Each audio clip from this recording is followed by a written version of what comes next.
welcome back to Wempower 2021, a unique and inspiring initiative by Orion Malls, Bangalore, to celebrate the spirit of Women's Day, which is today, March 8th. It's International Women's Day. Now, a lot of women, are very bitter about Women's Day. I find a lot of cynicism, a lot of botheration that why this tokenism? Why do we need Women's Day? Of course, the same is said about Valentine's Day, the same is said about Mother's Day, it's said about any day. But for me, it's just one more day to celebrate how fabulous it is to be a woman. And my journey and the journey and stories of my sisters, for me, it's like a birthday. It's like an anniversary. It's like, my best friend's daughter's birthday. It's a milestone. That's the way I look at Women's Day. It's an absolute honor to welcome my third guest, Dr. Sandhya K. She's professor in charge Department of Anesthesia, BMCRI Super Specialty Hospital. That's the Victoria Hospital campus.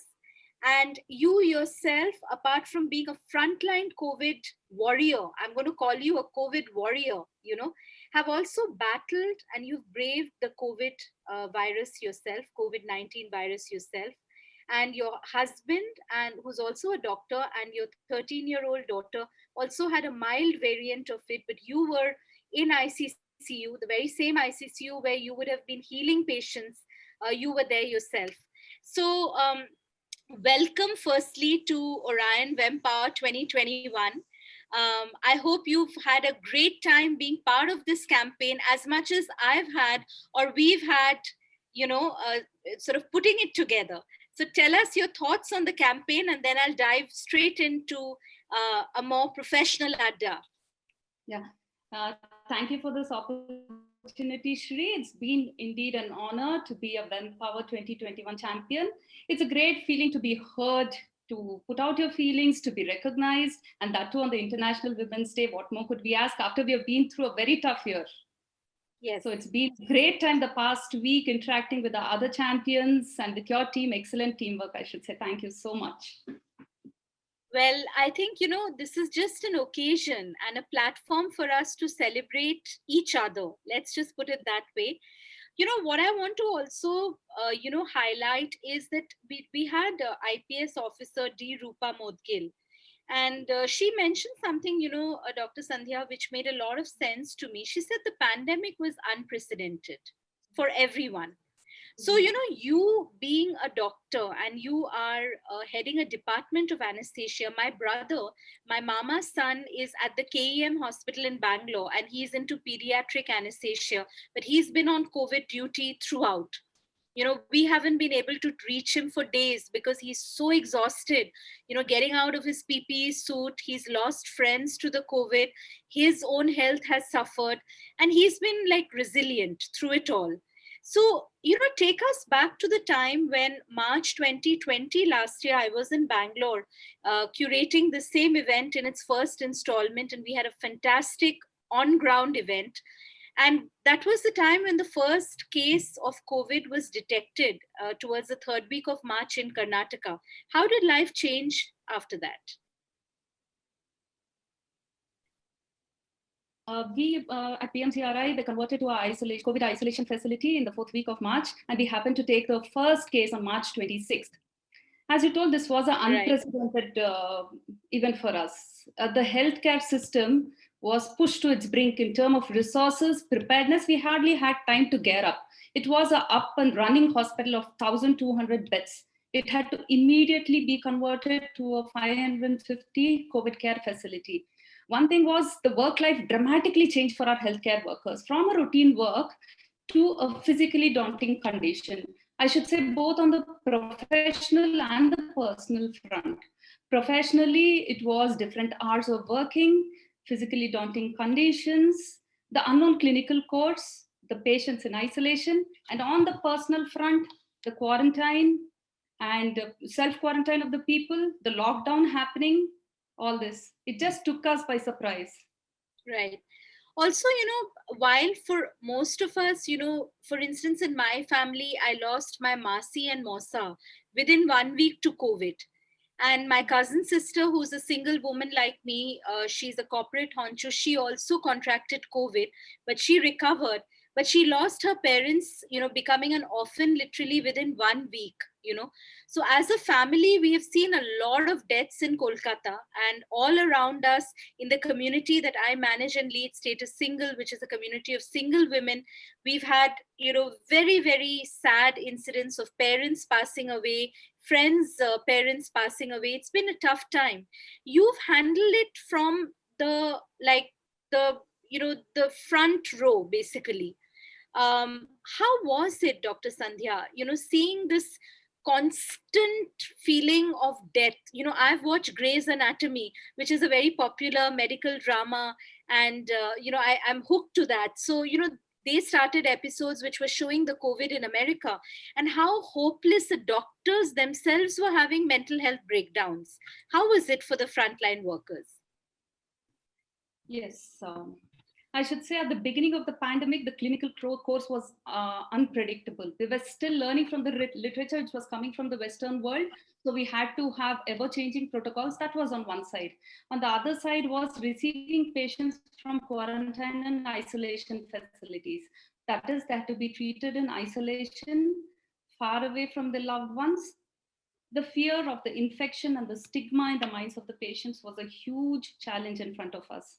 Handling the anxiety of the patients on one side and the apprehensions of the relatives on the other. This was one war we were fighting. The second was forming clinical protocols. I told you, we didn't know, the clinical course was so unpredictable. A patient who was fine talking to us, you must have the term happy hypoxia.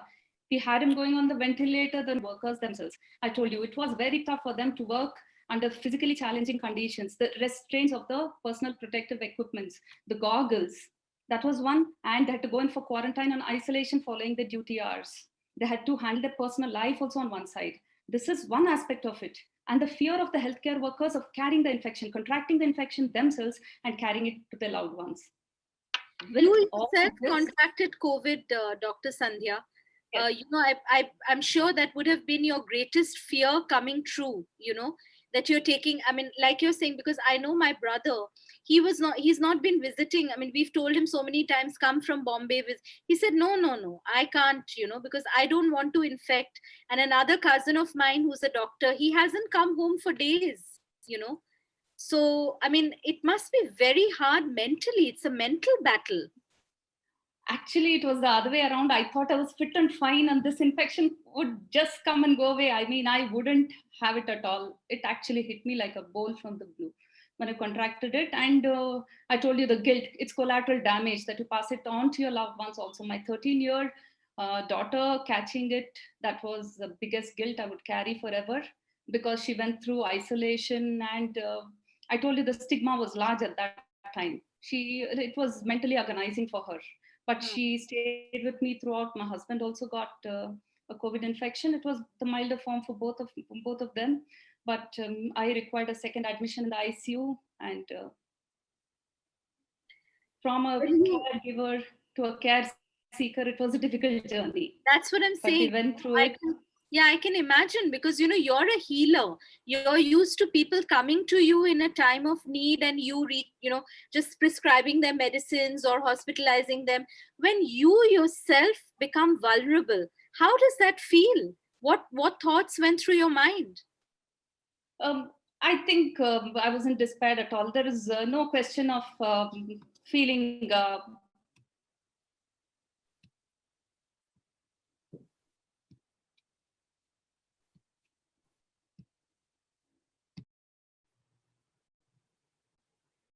I think we've lost Dr. Sandhya.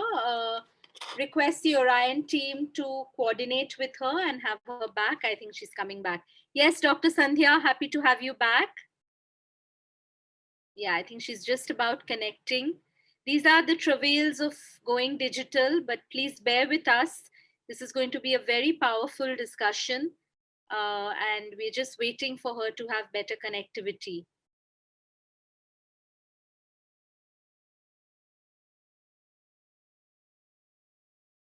Yeah, Dr. Sandhya, can you hear me? Can you hear me? Yeah. Yeah, I'm there. Yeah, it was just a small moment of despair, but there's no feeling of guilt. Why me? I mean, the whole world was facing the pandemic, and as healthcare workers, we keep all the emotional factors aside to have a logical thinking. It did hit me for some time, but then I thought nothing lasts forever. Only the positive attitude at that time, when you're undergoing treatment and isolation, only the positive attitude can get you going through Right. this. Right. Now, when the pandemic hit, we also saw very cruel instances of doctors being shunted out of their residential complexes. Like I'm saying, I have a young anesthetist brother in Bombay. Couple of his friends were evicted from their paying guest because the landlord was not okay with the, people who are serving COVID patients coming back into residential quarters.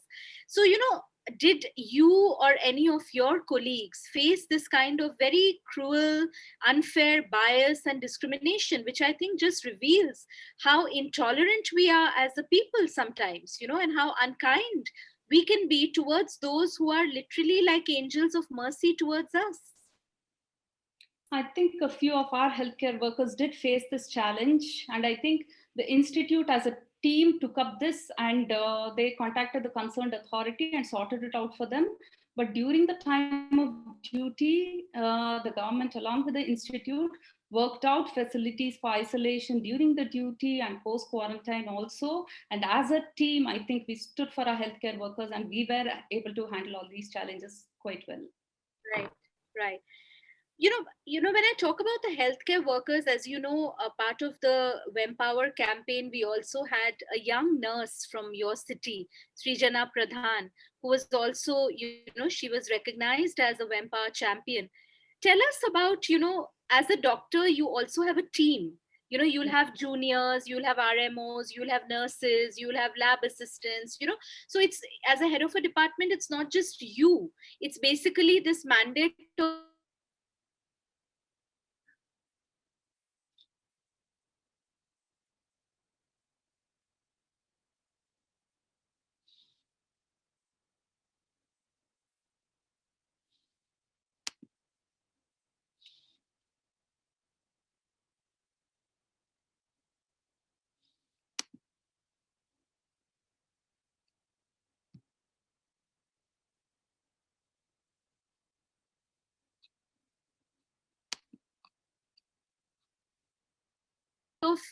keeping your team going, keeping your somehow inspired to just.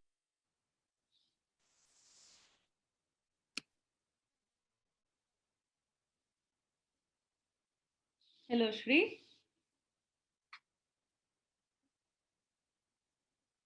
Hi, sorry, I got disconnected. Can you hear me? Yeah, I can hear you. So I was telling you about your team, keeping your team inspired and motivating. Yeah, just before they were sent in for their isolation duties, we had these orientation programs where we had a team of different departments, from the Department of Medicine, from the Department of Psychiatry. Mental health issues and breakdown was a huge problem we were seeing with healthcare workers. Across the board, all healthcare workers, be it doctors, the nursing staff, the attenders. See, when we talk about healthcare workers, the level of education and their understanding is quite varied, from the doctor to the housekeeping staff who had to attend to these patients in isolation. So we had an orientation program for all of them in order to orient them to the protocols. And also, I told you, from the Department of Psychiatry, to mentally strengthen them before they got into their duty. And as a team, there was a faculty who had a group of postgraduate students, interns, the nursing staff, and the housekeeping. I think the teamwork really worked there. Right. You talked about the guilt factor when your child contracted COVID. I was talking to Nirupa Shankar in the session before yours, who's a young mother. She's the executive director of the Brigade Group, and she resumed work during the very tumultuous COVID months. So many women watching us now, Dr. Sandhya, from the medical fraternity, are also mothers, and this is a time when, as you're saying, that the the family time that you have is stretched because you're spending all your time in a hospital. Even when you go back, there's a lurking anxiety that maybe you are carrying the infection with you. How has it been to walk this tightrope as a mother, as a caregiver, as a wife, and as a team leader and a doctor? Shri, the day we choose the medical profession, we have a commitment and we have a work ethics in mind. That apart, of course, we are human beings, and as a mother and a woman, we have this fear in the mind of not being able to dedicate our time to our family, and also I told you carrying the infection back to them. But I told you to take logical decisions. We keep all this aside. I should say most of our healthcare workers, the doctors, the young postgraduates had small kids. People with very small kids were exempted from COVID duties, but still the rest of them, I think they've gone through a very tough time. It was no saying no, because we had the crunch of the number of medical healthcare workers catching the infection, losing them out to work. So with a bunch of healthcare workers we had at hand, they had less of a choice. I think they've done a tremendous job. Absolutely. This last year has been tough on them, but still they've held on mentally and physically, and still we have a long way to go before still we see the last case. Right. In fact, doctor, there's I don't know, a news which is floating around. It could just be a rumor or some kind of fake news that a second wave of the pandemic is going to come, and that the herd immunity which was built up is, on its way out. Of course, now senior citizens are being vaccinated. My mother is going to be vaccinated at the end of March. She's 71. I'm looking forward to that. But what do you feel? Because you guys are there on ground.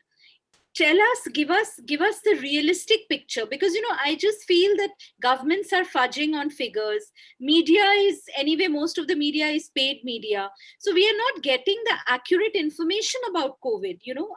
I know that in my state of West Bengal there is an allegation that because it's an election year, the correct figures of morbidities is not being revealed by the state government. So we've seen this center state tussle everywhere, and unfortunately doctors have been in the in the ring of fire.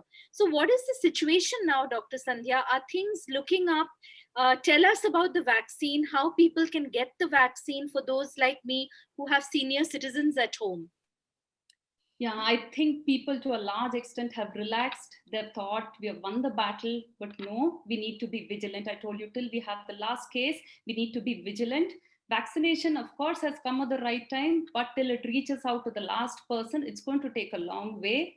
Even people who are vaccinated need to be on guard, still maintain sanitization, and then social distance and mask. It's going to offer us protection, not to the extent of 100%.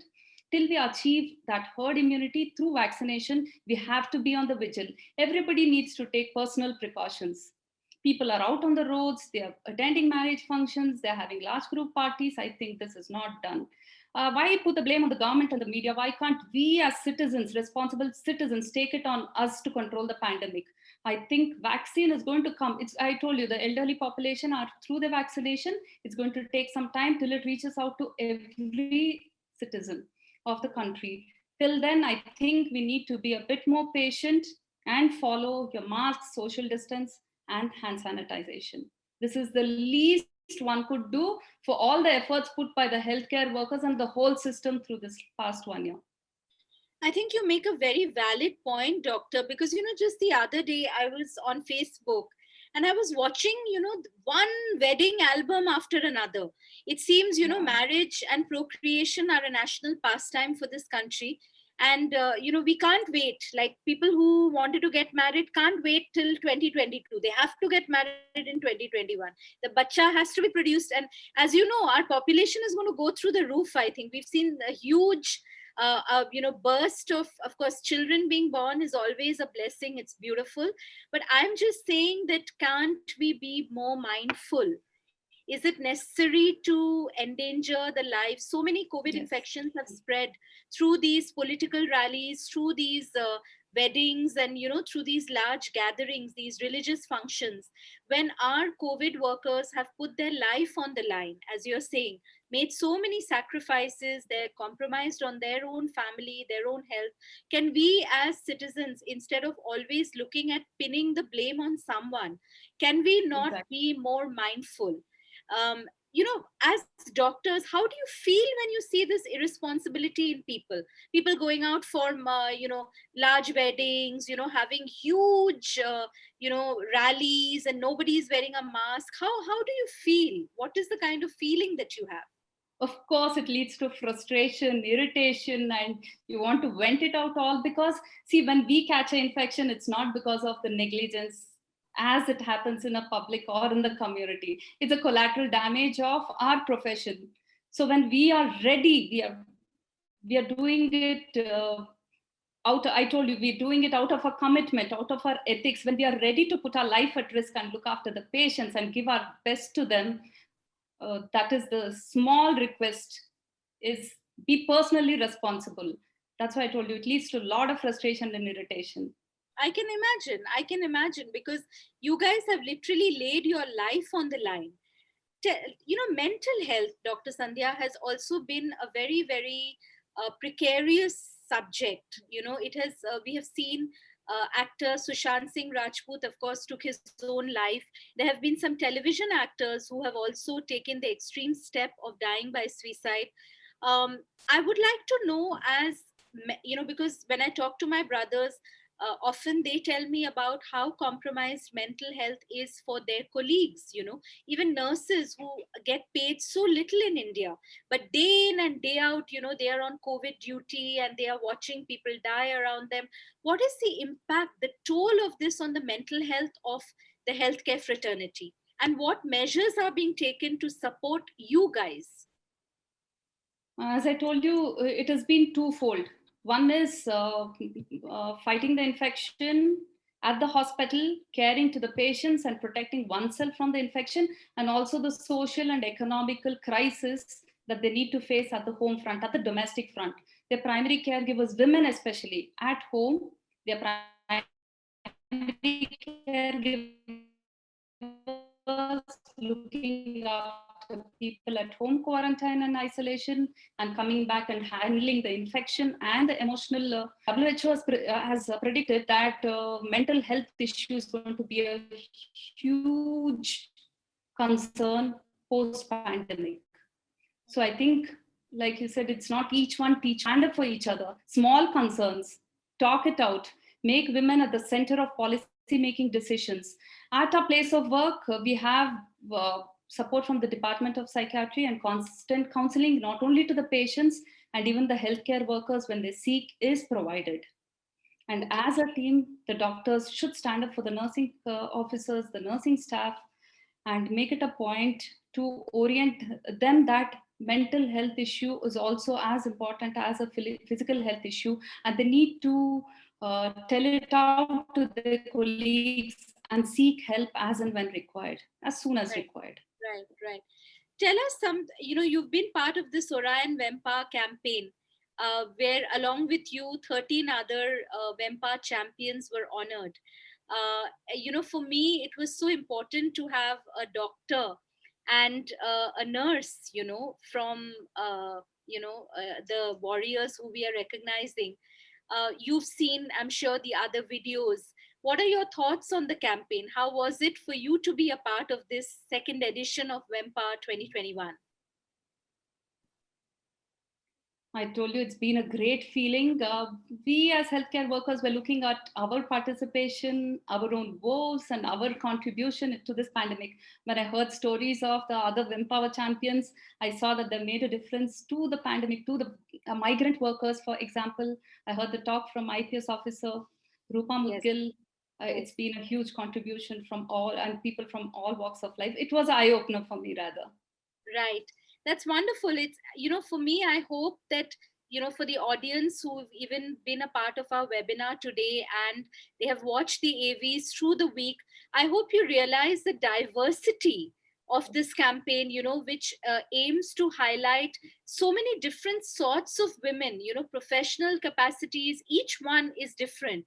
And yet each one, I think in your response to the pandemic, you all reacted from a place of compassion, a place of courage, a place of trying to help one another and build back a society and a humanity which was reeling under shock, panic, and fear. You know, so Dr. Sandhya, we are in the last couple of minutes of our talk, and this is a new year, 2021. As I keep saying, I hope it's a year of not just survival but thriving and growth, and picking up where we left off in 2019. Because for me, 2020 was probably after March, just a year which was just sort of completely wiped out in so many ways. And we since we are looking at this year with hope and courage, what would you like to say to all the medical officers, to your fraternity, the women in the fraternity? Because I think in medicine we see so many women, and like I said, not just doctors but hospital administration staff.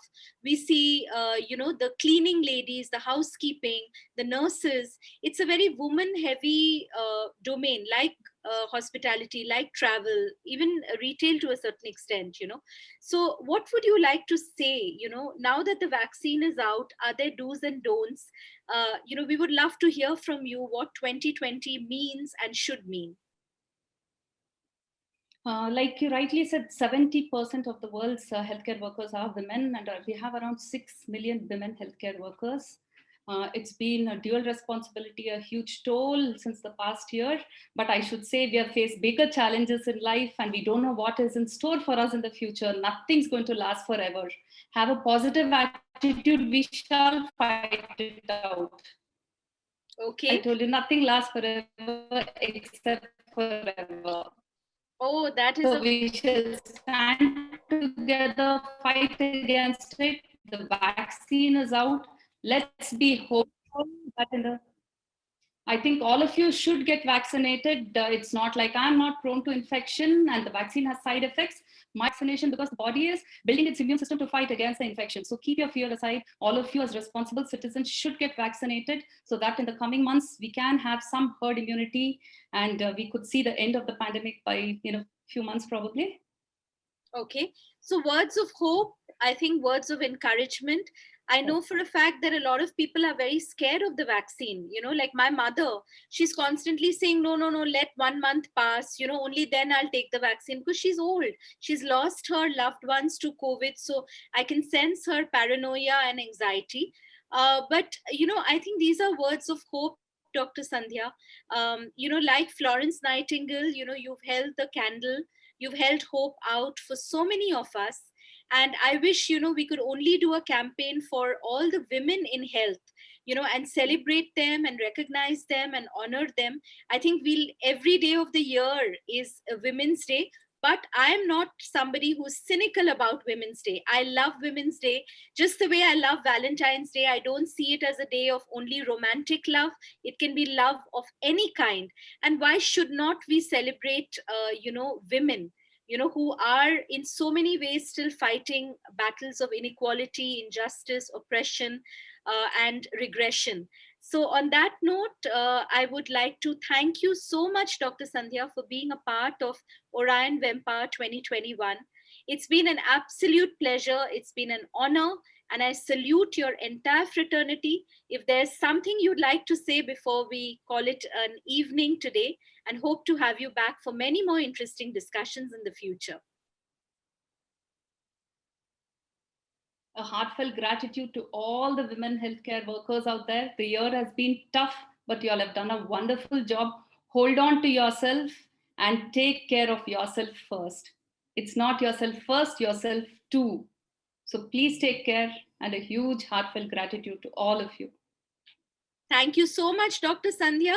And for our viewers, our last session with Madhumita Venkataraman is at 5:30 p.m. today. Madhumita is a single woman who lost her father during the pandemic, not to COVID, but to a massive heart attack. and she's a diversity and inclusion evangelist.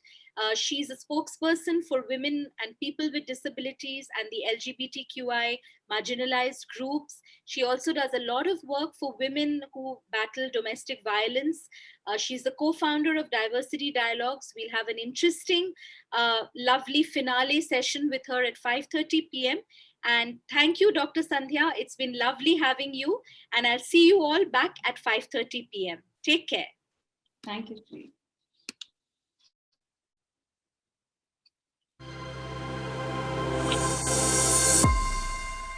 Hi all, this is Dr. Sandhya, Professor and in charge of the Department of Anesthesiology at the Bangalore Medical College and Research Institute Super Speciality Block. I'm honored to be a WEMPower Champion 2021, an initiative by Orion Mall. My journey with the COVID pandemic began somewhere in March 2020 when our institute was converted to a COVID isolation facility to take in the first patient of the city. With less time available and the virus knocking on our doors, we had a daunting task of converting an up-running hospital into an isolation care facility. Being a task force and a core committee member, I was in charge of managing the logistics of all the healthcare workers, the doctors, nurses, managing the isolation, the quarantine facility, and also the patient admissions. We had to take in calls around the clock, managing the relatives' grievances, the patient's anxiety. The biggest challenge was the fear of isolation and the unpredictability the patients came with. The second challenge was to handle the emotional turmoil of our healthcare workers. It was two wars they were fighting. One is against the infection, handling the patients. The second fear was catching the infection and going back to the loved ones. So the task was managing the patients on one side and the healthcare workers on the other side.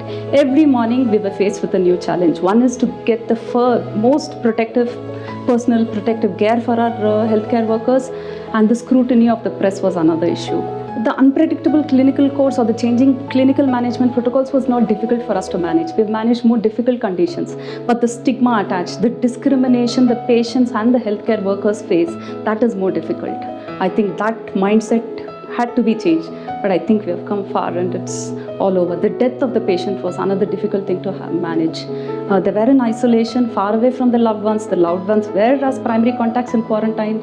So to end their journey without having to see the loved ones, this was the most difficult. Breaking the news to them was the most difficult task for us.